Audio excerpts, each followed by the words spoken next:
juge, Nicolas Sarkozy a prononcé son nom à 34 reprises. 34 fois, il le met en cause. On me demande de comparer ma campagne aux mensonges de M. Attal. En février 2012, je n'ai jamais entendu parler du nom Big Malion. Je ne connais pas M. Attal. Franck Attal était en 2012 l'homme qui a guidé sur scène le président candidat à plus de 40 reprises. L'organisateur de tous ces meetings que Nicolas Sarkozy semble aujourd'hui avoir oublié. Il ne me connaît pas. On s'est croisés 45 fois sur des meetings. Il m'a suivi 45 fois pas à pas pour retrouver son pupitre. Il m'a appelé une trentaine de fois pour s'assurer que celui qui appuyait sur le bouton était physiquement là et pouvoir se détendre. Mais en 2016, il ne me connaît pas. Franck Attal est l'ex-directeur de la filiale événementielle de Big Malion, la société choisie par l'UMP pour organiser les meetings. Il parle pour la première fois. Son témoignage est essentiel. C'est lui qui a permis aux enquêteurs de remonter la piste du financement illégal présumé de la campagne de 2012. Nous n'avons pas peur, car nous sentons fort. Franck Attal a peaufiné tous les meetings, passé toutes les commandes avec les fournisseurs et avait accès aux factures. Il est le premier à avoir vu la campagne déraper, les meetings se multiplier et se transformer en show à la demande de l'équipe Sarkozy. On ne va pas diffuser que de l'image de l'intervenant derrière le pupitre, mais on va diffuser une salle en folie. On veut, dans les images, voir les gens crier un nom, lever un drapeau, etc. Il faut qu'on voit l'effervescence que produit notre candidat. Ça représente un coût. Ce drapeau tricolore. Des drapeaux commandés par dizaines de milliers. Des décors somptueux. Des scènes grandioses. L'équipe de campagne exige le meilleur. Franck Attal doit engager de plus en plus de frais. Le risque ? Dépasser le maximum autorisé par la loi. 22,5 millions d'euros. Mais d'après Franck Attal, ses clients avaient préparé un stratagème.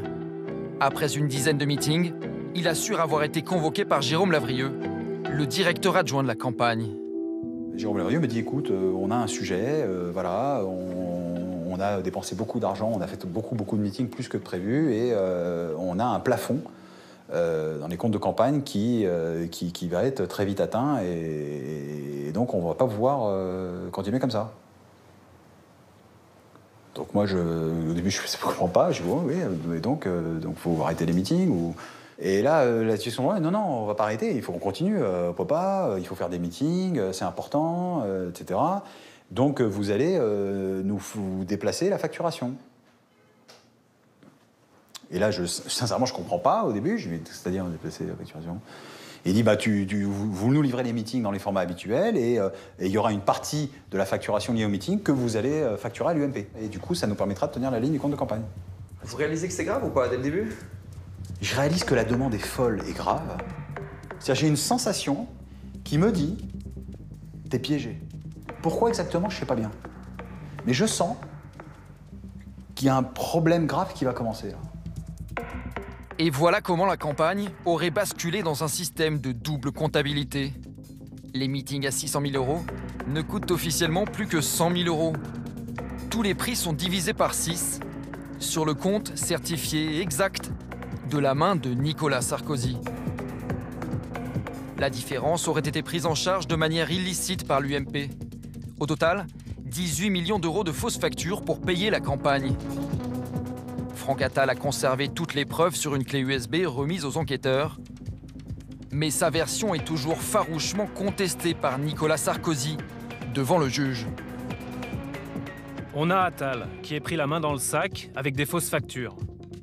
Où est passé l'argent? J'affirme qu'il n'est pas passé dans ma campagne. Quand j'entends certains dire « mais où est passé l'argent ?» Mais qui aujourd'hui se pose la question? Ces flux ont été remontés par les enquêteurs. On sait où est l'argent. Des impôts ont été payés, la TVA, l'URSSAF, l'impôt société. C'est pas parti sur des comptes à l'étranger ou dans des paradis fiscaux. Franck Attal, aujourd'hui, il n'a pas 5 bateaux, 5 Ferrari. Enfin, je veux dire, il faut arrêter avec ça. Mis en examen, entre autres, pour complicité de financement illégal de campagne électorale, Franck Attal assure n'avoir jamais évoqué la double facturation avec Nicolas Sarkozy en personne. Aujourd'hui, il affirme ne soutenir aucun candidat à la primaire des Républicains. Mais il ne supporte plus d'être sali par ceux qu'il dit avoir aidé à tricher en 2012. La vérité, j'allais dire ma vérité, c'est pas ma vérité, c'est la vérité. C'est pas une vérité qui m'innocente. C'est juste une vérité qui limite ma culpabilité au fait que oui, j'ai continué à livrer des meetings en étant au courant qu'au niveau des facturations, les choses se faisaient pas de manière académique. Et il aurait été noble que des gens qui prétendent aux plus hautes fonctions de l'État aient au moins le même comportement que le mien. Ces gens-là, moi, je suis prêt à les rencontrer, et à parler avec eux. Aujourd'hui, je suis prêt à les rencontrer sur un plateau de télé, moi.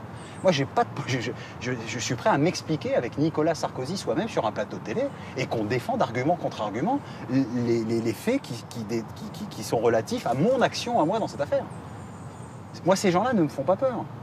Leur notoriété ne me fait pas peur. Nous avons proposé à Nicolas Sarkozy de réagir aux propos de Franck Attal.